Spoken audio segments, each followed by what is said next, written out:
Hello and welcome to another episode of the Million and One podcast. If this is your first time here, I'm super excited that you made it. If this is not your first time here, you're welcome back to the episode. I'm your humble girl, your humble host, Moami, and it's always a delight to have you, to always speak to you. Well, on this episode, I'm going to be sharing a poetic piece, and it's called Goodbyes. I wrote this piece about 3, 4, 5 years ago. Yeah, and when I was thinking about what to share with you, I just thought about the whole scenario of a fallout. Not necessarily a fallout, but friendships, right? Not going as smooth as they are or as they used to be. And then one party leaving and the other person feeling alone, feeling in that space and all of that. And then you begin to ask questions like, did I do something wrong? Did I not manage this person well? What went wrong? And then you begin to question yourself and all of that. Yes, there's always a need for introspection when things don't, especially friendships, relationships that you've invested a lot into, when they don't go as you thought, and then you're wondering. And it's not even a case of outright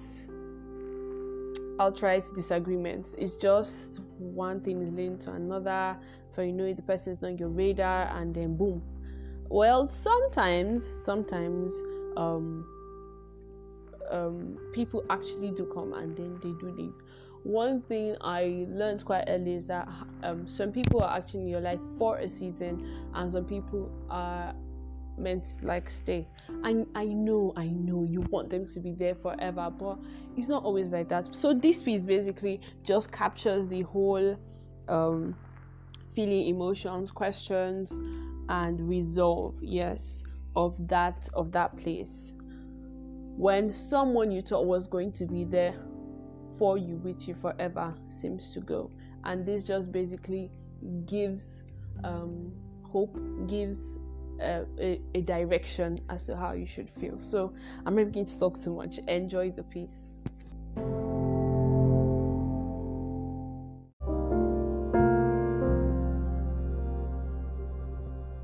Why? Why did you have to be with me for a season?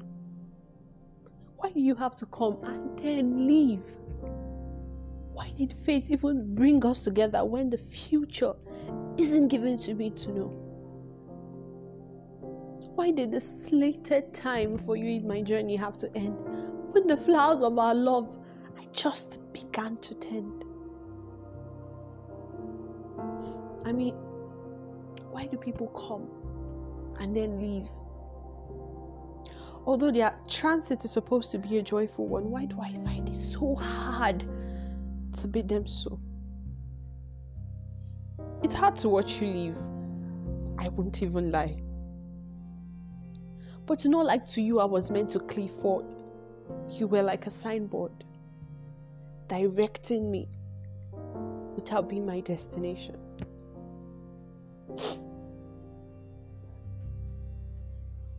So this is me saying thank you for showing me the one above who brought you to me below.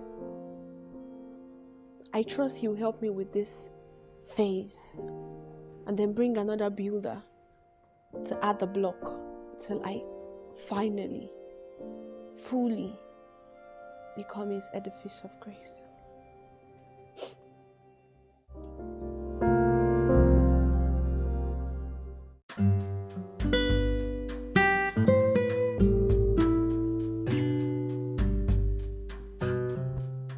Hello, Mo again. I really hope you enjoyed that piece. I just want to highlight a few things and be out of your ears, okay? First of all, you're not alone. And what I mean by you're not alone is I'm not sure if you have been in that situation, or rather, if you know someone who has been in that or is currently in that situation. But I did this whole episode to tell you that if you are in that position, or you know someone in this position, you're not alone. I've been there, done that, not to sound cliche, but I'm still alive. And there are people who have experienced fallouts, people who have experienced this whole phase of someone leaving, and a part of you just knows that okay, our time is done, but I want this to happen, and it will not take away the fact that the hurt is there.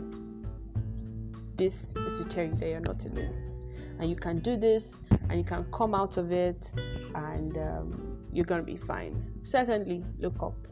What I mean by look up is that sometimes when this kind of scenario happens, it just opens our eyes to the fact that we're looking to people for solace and peace and joy instead of allowing them be conduits for solace, peace, and joy. What I mean is this, that they do not become the starting and ending point of our joy, but they're just people, they are just vessels that experience, or rather carry, that joy into our life. The genesis and the producer and the beginning of all joy and all peace and all solace is and should be God. So when you experience this kind of scenario, or when you see someone in this kind of scenario, it should remind you that the author and the finisher of every good thing is God, and He that gave you a good gift, which you are crying that you've lost, will definitely give you another one. Okay. Thirdly, humans are frail. Give room for offense. Okay, this is something I learned about last year, and oh my god, the explanation I heard just blew my mind away. I don't think I can remember verbatim, but I'll just try to tell you what it is I learned, or rather I heard. Always make an excuse for someone to prevent being offended, and this has helped me. Say for example, because I remember, if you place an expectation on someone, the fact that they do not meet that expectation is disappointing, and then you feel bad, and then you get all these emotions, and then it now tampers with the relationship. So it now filters into how you communicate with the person. But if you had just made an excuse for the person, everything would have been fine. So if someone is failing to meet up with a task, or failing to meet up with a promise, make an excuse for the person. That way you would help your heart. You will not be in denial. You know that this is what this person did. This person did not do this thing, but you are making an excuse for the person so that you can deal with the issue separate from how do I explain this? Separate from filtering into your relationship. Basically, that's what I'm trying to say. Okay, so always make excuses for people. It will help you in the long run, to help your love walk. Thirdly, forgive yourself and forgive the person. Whoever it is offended you, if you feel like you did not manage the friendship or relationship well, forgive yourself. Forgive the person if you feel like the person just left you, if you feel like the person did something that's not right to you, forgive the person. And in forgiving yourself and the person, you'll set yourself free. And last but not the least, live and be open. Okay, I know at this point you may or may not, you may be feeling like you should just let everybody go and be alone. I just want to drown in this pool of, I don't know what it's called, but no, do not be alone. And what I mean by do not be alone is that do not be scared to open up to people again, because this kind of scenarios makes that you just want to withdraw and not want to talk to anybody and not want to be as open as you were with the person that left. But no, be open. And I'm not just saying it that you should be open so automatically you feel the energy to be open. No, give yourself time, heal, grow. But remember that you are not meant to be an island. He puts the solitary in families. Okay, so you're meant to be in the family. And like I said in the former episode, family is people who have seen your walk and your quest, and who are invested in your journey in life. Okay, not just people you are related to by blood. So be open, forgive yourself, make excuses, look up, and you are not alone. Okay, with that being said, I'd like to announce to you, if you don't know, that the podcast is now on Google Podcast, definitely on Anchor, on Spotify, Radio Public, Pocket Cast, and Stitcher if you're into all of that. And this podcast is now on Twitter. Yep, it's at 1,000,001pod, and also has an email address. That's 1,000,001pod or podcast@gmail.com. Okay, you can also reach me on my personal Instagram at the Moami, THE.MOWA.MI. and I'll catch you in the next episode. Okay, till then, live and love. Bye.